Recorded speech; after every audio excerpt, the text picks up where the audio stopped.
Duhet të kishim, dhe unë për këtë kam qenë kritik prej vitesh, dhe vazhdoj të jem kritik, që në kryeqytetin e Shqipërisë, në Tiranë, duhet kishim një monument të denjë të themeluesit shtetit kombëtar shqiptar, Ismail Qemalit. Dhe jo një të fshehurin që është aty dhe që u mor nga Muzeu Kombëtar me rastin e 100 vjetorit dhe u vendos aty.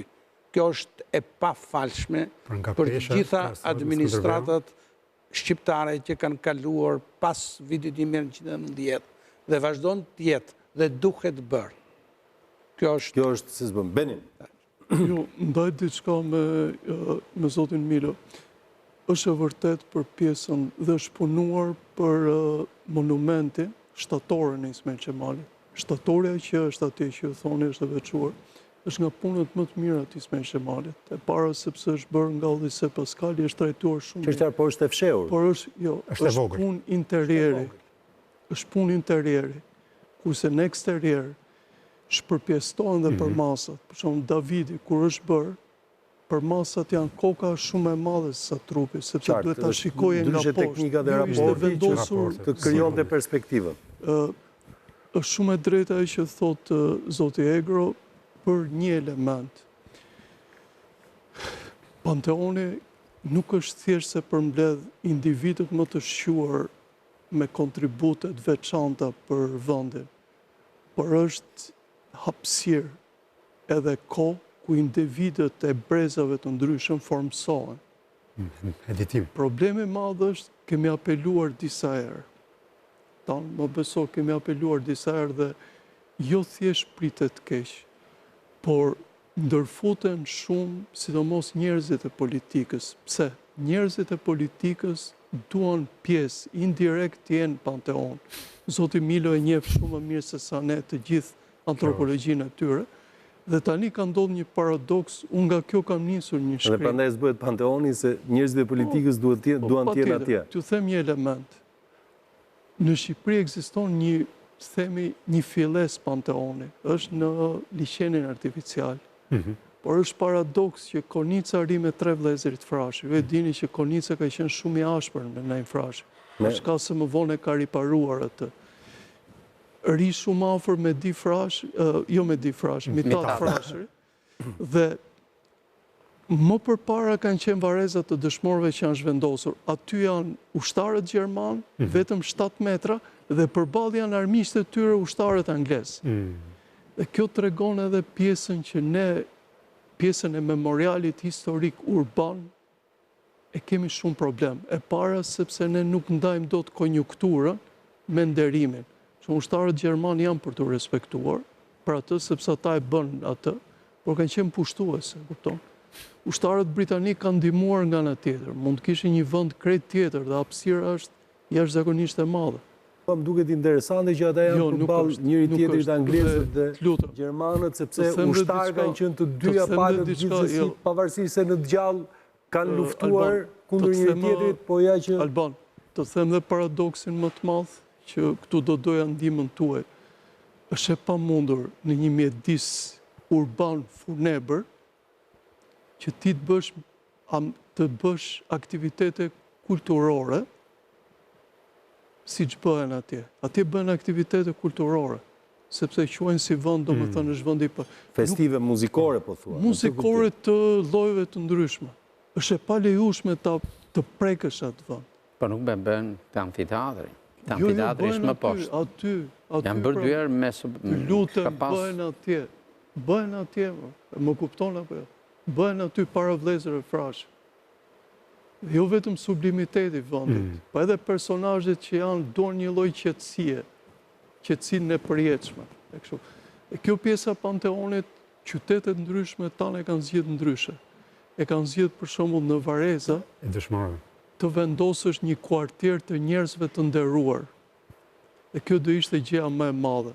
Se është e çuditshme tani gjen personalitete dhe ti kalon kur i shef në Vareza, po si ka mundësi më që ta kenë lënë kështu. Dhe ju e dini para disa vitesh në këtë gjendje kanë qenë varezat e herojve. Çaj emërtimi kanë Gjirokastër, çipat lutem. Varezat e dëshmorëve. Ne kemi në Gjirokastër ka qenë dhe Trilindasve më vete. Trilindasve. Ishin ka të ndisur si mos më keq barezat e pjesës më të madhe të rilindësve. Dhe u bën apele shumë të mëdha që u kthyen. Dhe kjo pjesa e kujtesës, me të drejtë zoti Milo trajton atë, por është dhe problemi i madh që neve kemi një shesh që i dedikohet Nën Terezës dhe nuk ka monumentin e Nën Terezës. Nuk ka shesh pa monument. Dhe ndërkohë është e pamundur që ti mos të bësh një monument për... është nisur diçka nga zoti Bujar Leska dhe ka bërë për komplet Vlorën, nuk mund ta mohosh. Ka bërë me bustet thjeshta, por shtatorja është diçka tjetër. Pjesëtarëve të qeverisë së Vlorës. Po, shtatorja janë bërë ato de facto. Shtatorja është diçka tjetër, tregon identitet, tregon edhe mënyrën se si shteti në një moment caktuar i përgjigjet nevojave historike dhe përkujtimore të kësaj. Me çfarë shikoj nuk është kjo vëmendje dhe këtu do doja ndihmën tuaj për shtrimin e logjikës. Në shumë momente shteti jon sajon. Nuk është se ka një vizion, improvizon. Keni drejt. Nuk ka një vizion për shembull që në 120 vjetorin duhet patjetër shtatorja e Ismail Qemalit dhe Nën Terezës. Ose filanit. Jo, kjo nuk është. Pra, nuk... Po, e diçka tjetër. Është e pamundur sot që mos ishte zoti Berisha në sallë. Mund të ketë shumë probleme tjera, çfarë, po duhet ishte. Po nuk e dim nëse ku në pallat të brigadave. Nuk e dim nëse nuk ka pasur ftesë apo nuk ka pranuar të shkojë. Më fal, edhe ftesa bëhet zyrtare që duhet. Besoj që protokolli i çon ftesat të gjithë. Është një traditë keqe e politikës shqiptare e këtyre 30 viteve.